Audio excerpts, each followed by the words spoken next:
Hello everybody, it's me, Shadow Star again. This is day 5, and I am sitting under a cedar tree. I got Gracie with me.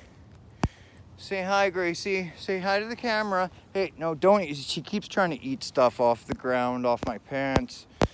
I don't know what her deal is, but stop that. Anyhow, so, yeah. I kind of wanted to explain a little bit of what I was talking about yesterday. It was probably pretty jarring when you saw me pull out a knife and, make comments alluding to violence. Well, 2 months ago, an old woman got her dog stolen when she was walking it right here at Parkinson Rec Center. So ever since then, I've been paranoid, and yeah, I carry a knife with me now in case anybody tries to steal my dog. They won't have a good time if they try that.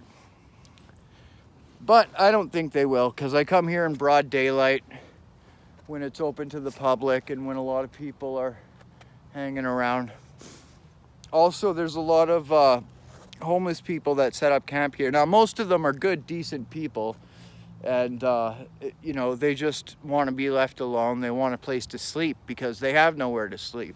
I have no issue with those people, but in every group there's one or two bad apples always, and I was pretty deep into the hey, Gracie, stop trying to eat off my pants, please.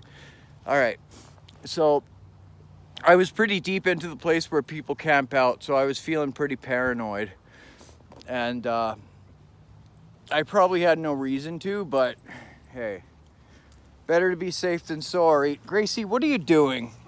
I'm sorry, this is probably pretty annoying. She's just trying to eat leaves off of my pants, so.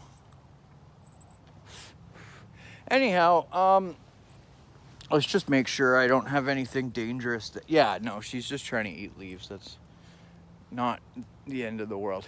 So I want to explain my view on neo-progressivism. Now, what is neo-progressivism? It is a far-left ideology. It's very radical, and it's a combination of postmodernism and neo-Marxist ideology. So, one second. So the postmodernists, they believe there's no such thing as an absolute truth. They believe that all truth, everything is relative. They're relativists. They believe that, let's say if you're a Canadian or an American and you're Christian or atheist or something, then you're bound to a certain set of rules. But if you live in the Middle East and you're a Muslim, then you're bound to a completely different set of rules, and the morality is relative to what culture you're a part of. So if you say that some things that they do in the Middle Eastern countries in the name of their religion is highly immoral, like how they treat their women and how they have no rights and how they have to cover up their clothes and how they don't have to consent to sex, and how they could be married off when they're teenagers, and how they get their genitals mutilated when they're babies. If you say anything like that, and if you say that's immoral, then you're called Islamophobic. And so that right there doesn't make any sense, but it gets so much worse. They have a hierarchy of oppression, and basically the more of a minority you are, the more oppressed and the more of a victim you're considered to be, and so the higher you are on the hierarchy. They even have it to the point where there's some people you're not allowed to make fun of. Like if you make fun of gay or transgender people, even as a joke, even if you have no hate or malice behind it, they'll try to ruin your career. If you're a comedian and you do this, they did it to Dave Chappelle. They tried to ruin his career. Thankfully, he's one of the greatest comedians of our time, so, they can't really ruin his career. But a small-time comedian just starting out, they could easily have their career ruined if they joke about the wrong thing. They also have a rule that discrimination is sometimes okay, based on what group you're in. If you're high up on the hierarchy and you discriminate against someone who's lower on the hierarchy than you, then that's considered fair game. Like, for example, let's say, well, we live in Canada, so I'll use Indigenous people as an example. Let's say there's a police officer and he's Indigenous, he's First Nations. And there's a homeless man who happens to be white and heterosexual, and the Indigenous police officer mistreats him, violates his rights and all that stuff just because he's white. Well, that's not considered racist because, you know, you can't be racist against white people. That's what they believe. And they believe that every white person is racist by virtue of being white. And not only that, they teach this to children in classes. They teach young boys that it's not okay to be a man. It's toxic masculinity. They teach white people that they're all oppressors. And they teach black people and minorities that they're all victims. And that is not what Canada is all about. Canada is about equality of opportunity. It's a place where anyone from any culture, any race, any background can come and have an opportunity to make something of their lives, to do anything they set their mind to. And that's like spat all over in the name of this neo-progressive ideology. So here's where it gets similar to Marxism. In Marxism, there's two classes. There's the proletariat and the bourgeoisie. The proletariat is the working class. The bourgeoisie is the elitist millionaires and billionaires, the landlords, the people like Jeff Bezos, Elon Musk, you know, Bill Gates. I mean, those people are all corrupt. Don't get me wrong. Most billionaires are corrupt. Most rich people are corrupt. Not all of them, but most of them. Especially the ones that get involved in politics. But they're not all bad people, and being wealthy isn't inherently immoral. But these neo-progressive people, they don't believe in these two classes. They do believe in an oppressor class and a victim class, but instead the oppressor is, you know, white men and white women and heterosexual people and, you know, people like that. They base it on race and they base it on identity. And they base it sometimes on religion. Like Christians are considered oppressors and Muslims are considered oppressed. It doesn't make any sense. You got to judge people individually based on their own merits, right? Like, I shouldn't have to explain this because I understood this when I was just a kid. I understood this when I was probably 8 years old. It's not rocket science. So that's why they teach this to kids, because kids are easily brainwashed and they're easily convinced of these concepts. But it's a lie. It's all a lie, you know?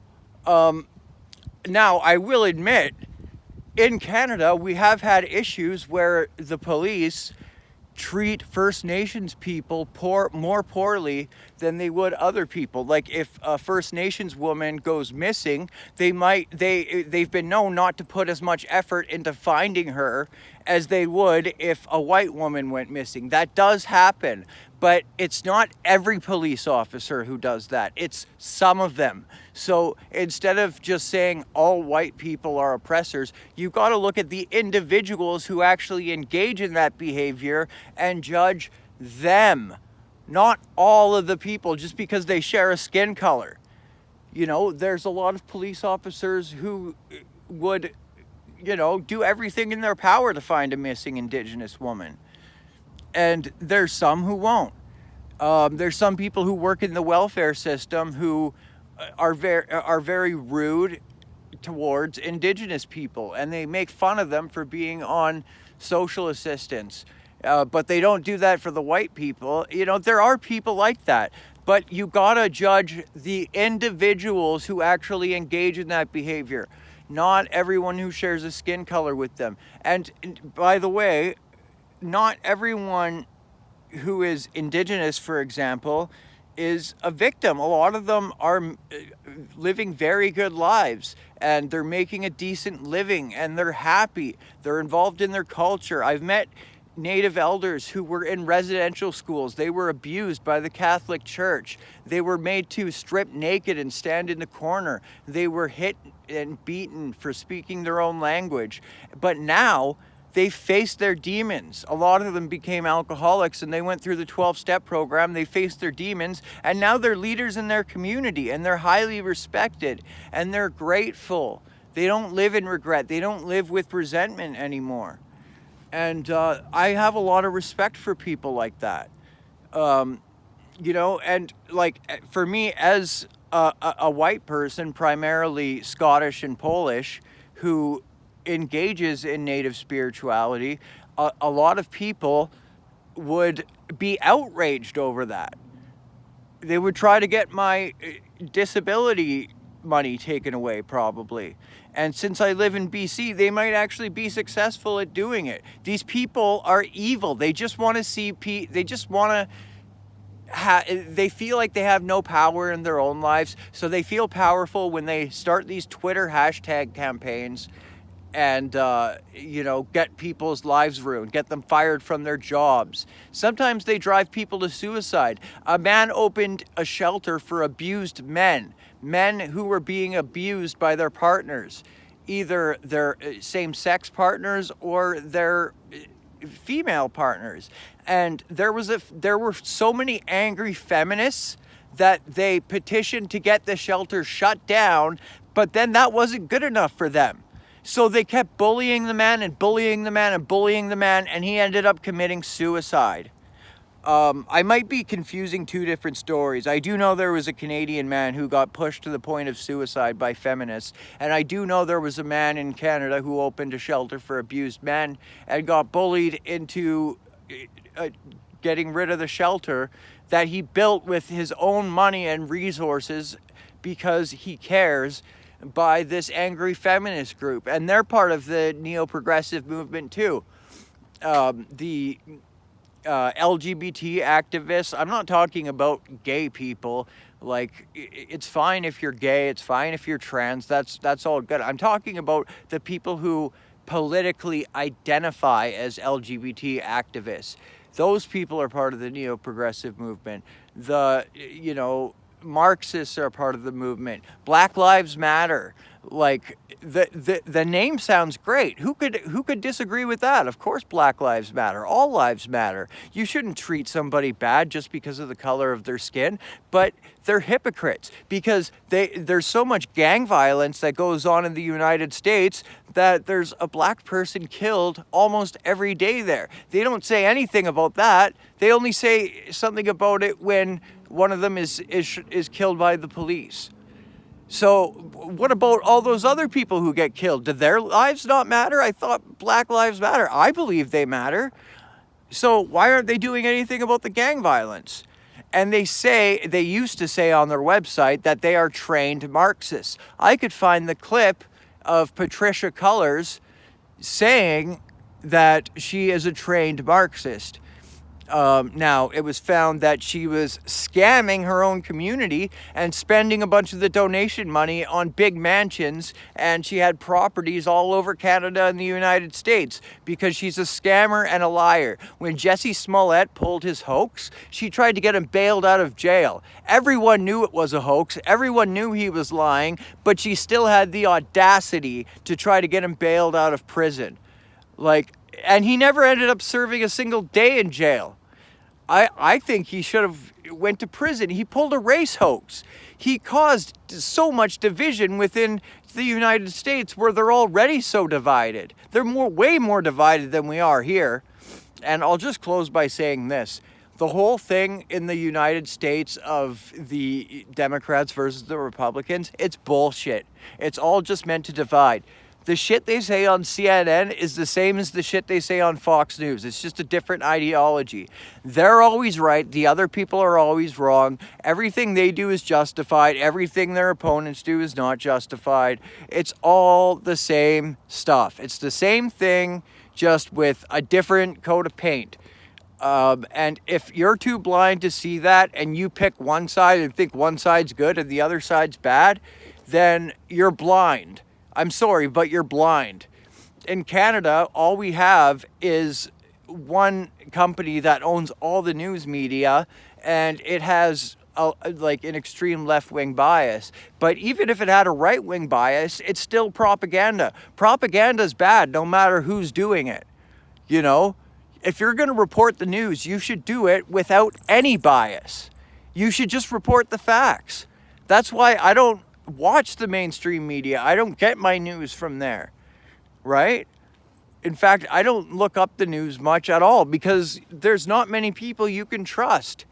Even like libertarian news programs, like I'm a libertarian myself, but they have a libertarian bias. I don't want a biased news source. So I just don't even bother. I just don't even bother. If you show me evidence of something, then I'll believe it. But you might say, well, then what about, you believe in, gods and goddesses and the spirit world and reincarnation and all this. Yes, this is something I have deeply meditated towards, practiced, put a lot of self-discipline, a lot of study into it for years and years and years, and eventually I experienced it for myself. I experienced it on such a deep and profound level that there's no argument you could make. There's no doubt in my mind. Anyway, my phone's running low on battery, so I'm going to go now. But I hope you have a good day, and blessed be. All right, where's the stop button?